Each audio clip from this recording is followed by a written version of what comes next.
अस्सलामुअलैकुम अज़ीज़ तलबा, जैसा कि पता है आपको, हमने अपने लास्ट लेक्चर में हमने स्ट्रक्चर ऑफ किडनी के बारे में पढ़ा।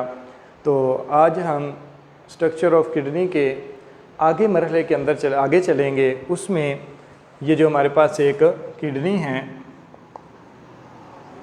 इसके हम एक जो रीनल पिरामिड है इसको हम लेंगे। तो उसमें हमारे पास जो हम उसको अगर माइक्रोस्कोप की मदद से देखते हैं तो उसमें हम ये स्ट्रक्चर जो है ये देखते हैं। इसको हम बेसिकली क्या नाम देते हैं? नेफ्रॉन। नेफ्रॉन जो है एक गुर्दे के अंदर तकरीबन जो है ये 10 लाख के करीब नेफ्रॉन पाए जाते हैं, जिसे हम गुर्दे की जो है बेसिक यूनिट कहते हैं, यानी बुनियादी इकाई कहते हैं। इसके साथ साथ अगर हम बात करें तो मज़ीद आगे चलें तो इसके जो मेन पार्ट्स आ जाते हैं, दो आ जाते हैं, एक रीनल कार्पिसल और एक रीनल ट्यूब्यूल। रीनल कार्पिसल जो है उसके अंदर जो हमारे पास दो हिस्से आते हैं, उनमें एक ग्लोमेरुलस आता है और दूसरा हमारे पास आ जाता है बोमैन कैप्सूल।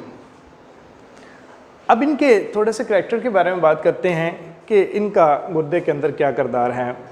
ग्लोमेरुलस जो है इसके अंदर जब ब्लड जो है गुर्दे के अंदर दाखिल होता है, इसकी जो रीनल आर्टरी है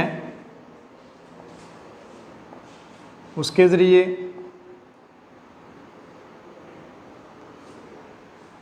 रीनल आर्टरी के ज़रिए जब ब्लड जो है गुर्दे के अंदर एंटर होता है, तो उसके अंदर मैं आपको पहले बता चुका हूँ कि इसके अंदर जो हैं ये तकरीबन लाखों की तादाद में नेफ्रॉन पाए जाते हैं और वो ब्लड सीधा ग्लोमेरुलस में आता है। ग्लोमेरुलस के अंदर, ग्लोमेरुलस जो है बेसिकली ये क्या है? ये कैपिलरीज का जो है, ये ब्लड वेसल जो हैं, कैपिलरीज जो हैं, ये उनका एक जो है ये जालियों का निज़ाम है। ठीक है जी। अब ब्लड जब इसके अंदर आता है तो बहुत ज़्यादा प्रेशर के साथ होता है और इसके जो बोमैन कैप्सूल है इसके अंदर एक मेम्ब्रेन होती है जो सेमी परमिएबल मेम्ब्रेन के तौर पर काम करती है। जब ब्लड इसमें आता है तो वो इसका प्रेशर बहुत ज़्यादा होता है। अब जब वो प्रेशर इसके साथ ये जो सेमी परमिएबल मेम्ब्रेन है जब इसके साथ टकराता है, तो टकराने के बाद इसके अंदर जो ब्लड जो आया होता है, ब्लड के अंदर जो वेस्ट मटेरियल होते हैं, materials like uric acid, urea, water, salts, creatinine,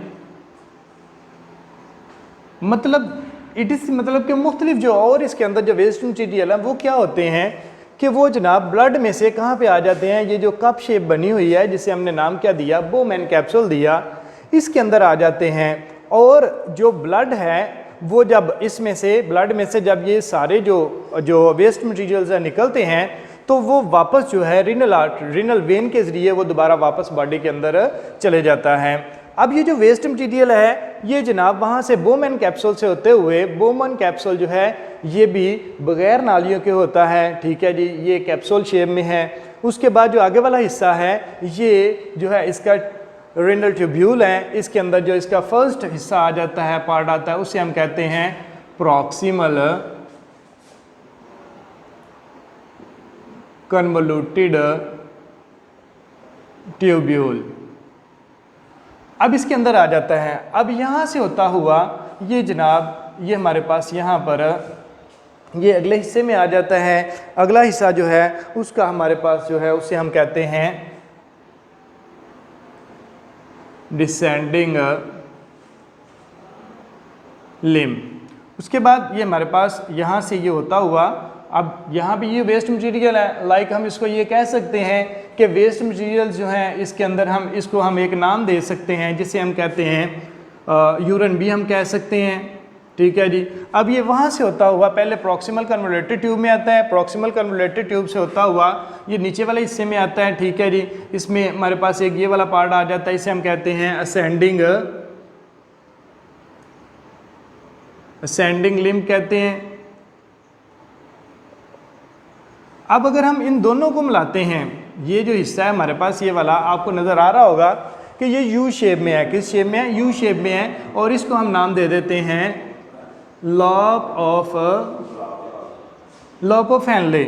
अब जब यहाँ से यूरिन जो है ऊपर की तरफ यहाँ पे आता है तो यहाँ से ये इस हिस्से के अंदर पहुँचता है। इस हिस्से को हम नाम दे देते हैं डिस्टल कन्वोल्यूटेड ट्यूब्यूल। यहाँ से होता हुआ ये जनाब यहाँ पे आ जाता है। इसको हम नाम दे देते हैं कलेक्टिंग डक्ट। और जनाब ये कलेक्टिंग डक्ट जो है ये हंड्रेड्स जब कलेक्टिंग डक्ट आपस में क्या होती हैं? ज्वाइन होती हैं, मतलब मिलती हैं। तो ये मिलकर क्या बना देती हैं? ये मिलकर पेपिलरी डक्ट्स बनाती हैं। पेपिलरी डक्ट्स बनाती हैं। अब ये जो जितनी भी पेपिलरी डक्ट्स हैं, पेपिलरी डक्ट्स जनाब ये आकर इस हिस्से में खुलती हैं। ये जनाब हिस्सा है, इस हिस्से में खुलती हैं। इस हिस्से को जो हम नाम देते हैं, इस हिस्से को हम नाम दे देते हैं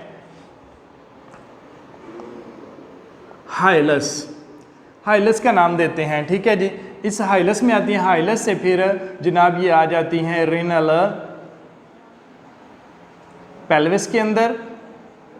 रीनल पेल्विस से फिर ये यूरेटर में आती हैं और यूरेटर से फिर ये ब्लेडर में जाती हैं। ठीक है जी। और ब्लेडर से फिर ये ब्लेडर के अंदर ये टेम्परेरी तौर पर स्टोर होती हैं। और वहाँ से फिर जब ये जो ब्लेडर है उसकी कैपेसिटी फुल हो जाती है, भर जाती है, जब इसके स्टोर करने के और इसके अंदर कैपेसिटी नहीं रहती तो फिर ये क्या करता है? ये यूरेथ्रा के ज़रिए बॉडी से इसको क्या कर दिया जाता है? बाहर खारिज कर दिया जाता है। मुझे उम्मीद है कि आपको ये आज का लेक्चर जो है ये समझ ज़रूर आया होगा। और इसके अंदर अगर कोई आपको मज़ीद क्वेश्चनिंग करनी हो या मज़ीद इसके बारे में कोई मालूमात लेनी हो तो आप हमारे नंबर पर रब्ता कर सकते हैं। शुक्रिया।